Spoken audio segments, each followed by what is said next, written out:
News one north ইষ্টৰ আজিৰ এই প্ৰতিবেদনলৈ আপোনাক স্বাগতম। আপুনি চাই আছে দেশৰ এটা অগ্ৰণী নিৰ্ভীক নিৰপেক্ষ channel news one north east. Himanta Biswa মুখ্যমন্ত্ৰী হৈ থকালৈকে জুবিন গাৰ্গৰ মৃত্যু ৰহস্যৰ তথ্য নাপায় অসমবাসীয়ে। এই আশংকা সাংসদ গৌৰৱ গগৈৰ। এক সংবাদমেলত প্ৰদেশ কংগ্ৰেছৰ সভাপতি গৌৰৱ গগৈয়ে জানি বুজি মুখ্যমন্ত্ৰী হিমন্ত বিশ্ব শৰ্মাই জুবিন গাৰ্গৰ মৃত্যুৰ তদন্ত অন্য দিশে নিব বিচৰা বুলি অভিযোগ কৰে। AICCৰ সাধাৰণ সম্পাদক মনোজ চৌহানৰ উপস্থিতিত ৰাজীৱ ভৱনত আয়োজিত সংবাদমেলখনত প্ৰদেশ কংগ্ৰেছৰ সভাপতিগৰাকীয়ে কয়, ৰাইজে এইখন চৰকাৰৰ পৰা বহু আশা কৰিছিল। ভাবিছিল যে চৰকাৰে জুবিন গাৰ্গৰ মৃত্যুৰ ৰহস্যৰ তদন্তৰ বাবে তৎপৰতা দেখুৱাব। কিন্তু যি বাতৰি প্ৰকাশ পাইছে আৰু মুখ্যমন্ত্ৰীৰ মুখৰ পৰা শুনি থকা কথাবোৰে প্ৰমাণ কৰে যে ঘটনাৰ তথ্য লুকুৱাব খোজা হৈছে। চৰকাৰে তথ্য লুকুৱাব বিচাৰিছে, তদন্তক অন্যফালে ঠেলিব বিচাৰিছে। জুবিন গাৰ্গৰ মৃত্যুৰ মুখ্য অভিযুক্ত শ্যাম কানু মহন্ত আৰু সিদ্ধাৰ্থ শৰ্মাক VIPৰ দৰে সন্মান দিছে বুলিও কয় প্ৰদেশ কংগ্ৰেছৰ সভাপতিগৰাকী। গৌৰৱ গগৈয়ে কয়, জুবিন গাৰ্গৰ মেনেজাৰ আৰু ইভেণ্ট অৰ্গেনাইজাৰ এই দুয়োজনৰ বিষয়ে আটাইতকৈ ভালকৈ জনা ব্যক্তিজনেই হৈছে মুখ্যমন্ত্ৰী। কাৰণ জুবিন গাৰ্গৰ মৃত্যুৰ মুখ্য অভিযুক্ত শ্যাম কানু মহন্ত আৰু সিদ্ধাৰ্থ শৰ্মা দুয়োজন বিজেপিৰ বৰঘৰৰ মানুহ। হিমন্ত বিশ্ব শৰ্মা চৰকাৰে তদন্ত ইমান লাহে লাহে কৰিছে যে বিজেপিৰ ঘনিষ্ঠ শ্যাম কানু আৰু সিদ্ধাৰ্থক আজিলৈকে আৰক্ষীক সাক্ষ্য দিবলৈ বাধ্য কৰাব পৰা নাই। জুবিন গাৰ্গে ছিংগাপুৰত ক'ত আছিল, কি খালে, এইবোৰ কথাৰ সাক্ষ্য ল'বলৈ সক্ষম হোৱা নাই। অসমবাসী ৰাইজলৈ দুৰ্গা পূজাৰ শুভেচ্ছা জ্ঞাপন কৰিছোঁ। তথাপিও এইবাৰ মানুহৰ মন ভাল হৈ থকা নাই। আজিৰ তাৰিখত সকলোৱে ভাবিছে যে কিয় বৰ্তমানৰ ৰাজ্য চৰকাৰ প্ৰায়তো জুবিন গাৰ্গৰ মৃত্যুৰ তদন্ত লৈ ইমান হেমাহি কিয় কৰি আছে। মানুহৰ মনৰ ভিতৰত বিভিন্ন ধৰণৰ প্ৰশ্ন, বহুত আশা কৰিছিল এইখন চৰকাৰৰ পৰা। বহুতে ভাবিছিল যে তদন্তৰ ক্ষেত্ৰত বৰ্তমানৰ হিমন্ত বিশ্ব শৰ্মা ডাঙৰীয়া চৰকাৰে তৎপৰতা দেখাব, গুৰুত্ব দিয়াটো দেখাব। কিন্তু যি ধৰণৰ বাতৰি আমি পাইছোঁ,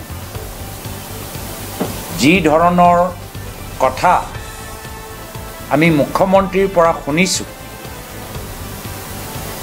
এনেকুৱা যেন লাগে যে এইখন চৰকাৰে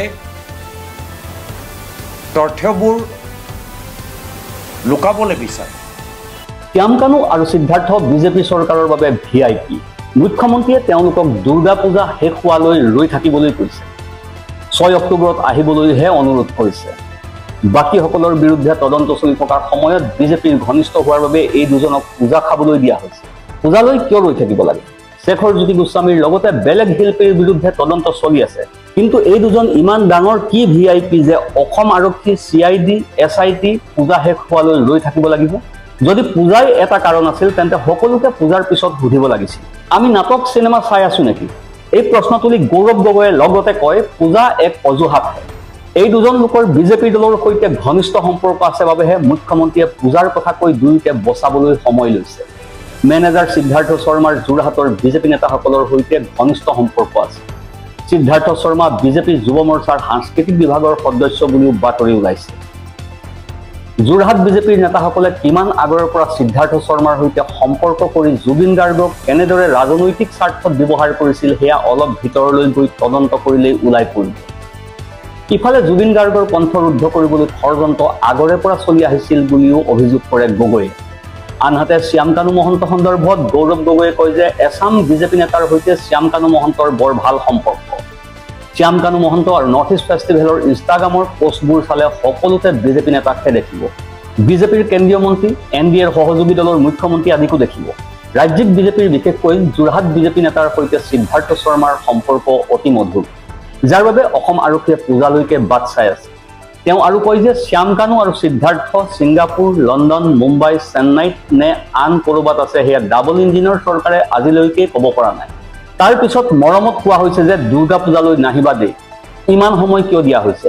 কোনোৱে যদি ক্ৰাইম কৰে তেতিয়া সময় পালে ক্ৰাইম কৰাসকলে তথ্য ডিলিট কৰিব পাৰে, মোবাইলৰ পৰা তথ্য ডিলিট কৰিব পাৰে, মোবাইলটো পেলাই দিব পাৰে। বেছি সময় পালে সিহঁতৰ লাভ হয়। যিসকলে ক্ৰাইম কৰিছে সিহঁতক সুবিধা দিয়া হৈছে বুলিও কয় প্ৰদেশ কংগ্ৰেছৰ সভাপতিগৰাকী।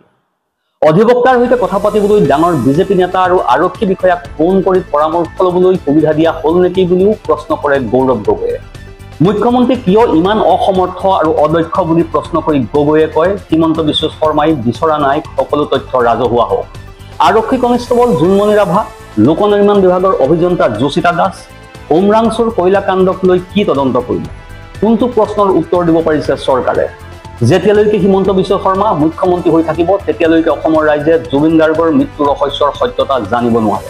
যেনেকৈ জোনমণি ৰাভা, যোশিতা দাসৰ আত্মহত্যাকাণ্ডত কোন ৰাজনৈতিকভাৱে প্ৰভাৱশালী ব্যক্তি জড়িত, উমৰাংচুত কেনেকৈ ইমান লোকৰ মৃত্যু হ'ল আৰু তাত কোন প্ৰভাৱশালী ৰাজনৈতিক ব্যক্তি জড়িত সেই কথা জানিব নোৱাৰি। তেনেদৰে হিমন্ত বিশ্ব শৰ্মা মুখ্যমন্ত্ৰী হৈ থকালৈকে অসমৰ মানুহে তথ্য নাপাব যে জুবিন গাৰ্গৰ মৃত্যু কেনেকৈ হ'ল। ইফালে আজি সংবাদমেলত প্ৰদেশ কংগ্ৰেছৰ সভাপতি গৌৰৱ গগৈয়ে পুনৰ কয় যে ৩ অক্টোবৰৰ পৰা জুবিন গাৰ্গৰ বাবে ন্যায়ৰ দাবীত অসম জুৰি কংগ্ৰেছে প্ৰতিবাদ কৰিব। কংগ্ৰেছে তেওঁৰ মৃত্যু ৰহস্য হৈ থাকিবলৈ নিদিয়ে। অসম চৰকাৰৰ জুবিন গাৰ্গৰ ন্যায়ৰ প্ৰতি এনে উপেক্ষাপূৰ্ণ মনোভাৱ দেখি সৰ্বসাধাৰণ বিস্মিত হৈছে। গুৱাহাটীত কৰা মৰণোত্তৰ পৰীক্ষাৰ প্ৰতিবেদন এতিয়ালৈকে ৰাজহুৱা কৰা হোৱা নাই। তদন্তটো সম্পূৰ্ণভাৱে সন্দেহজনক দিশত আগবাঢ়িছে। চৰকাৰে মহান শিল্পীজনৰ অনুৰাগীসকলৰ অনুভৱক সন্মান কৰিব পৰা নাই। কংগ্ৰেছে তেওঁলোকৰ অনুভৱৰ প্ৰতি গভীৰ সহানুভূতি প্ৰকাশ কৰা বুলি গগৈয়ে মত প্ৰকাশ কৰে। সাংসদজনে কয়, জুবিন গাৰ্গৰ অনুৰাগীসকলে কোনো বাধাৰ সৃষ্টি কৰা নাই। তেওঁলোকে গান আৰু চকুলোৰে শান্তিপূৰ্ণভাৱে নিজৰ শোক প্ৰকাশ কৰিছে। চৰকাৰে তেওঁলোকক সন্মান কৰাৰ সলনি ভয় দেখুৱাবলৈ চেষ্টা কৰিছে আৰু নেপালৰ পৰিস্থিতিৰ সৈতে তুলনা কৰি অপমানিত কৰিছে। জুবিন গাৰ্গৰ অনুৰাগীসকলে আটাইতকৈ বেছি ধৈৰ্য দেখুৱাইছে। এই ধৈৰ্যক মই চেলুট কৰিছোঁ। ন্যায় বিচাৰিছে, গান গাইছে, ধৈৰ্য সহকাৰে তদন্ত কৰিবলৈ সময় দিছে।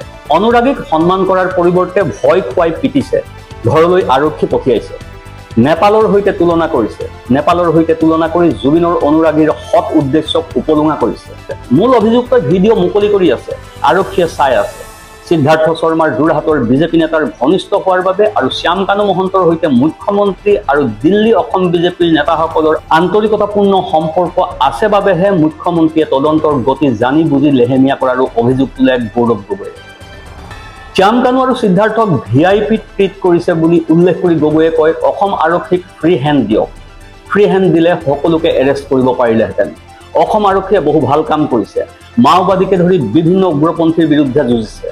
পিছে এতিয়া শ্যাম কানু আৰু সিদ্ধাৰ্থক ধৰিব পৰা নাই, কিন্তু অজয় ফুকন আৰু ভিক্টৰক গ্ৰেপ্তাৰ কৰিছে। Bureau report, news on north east.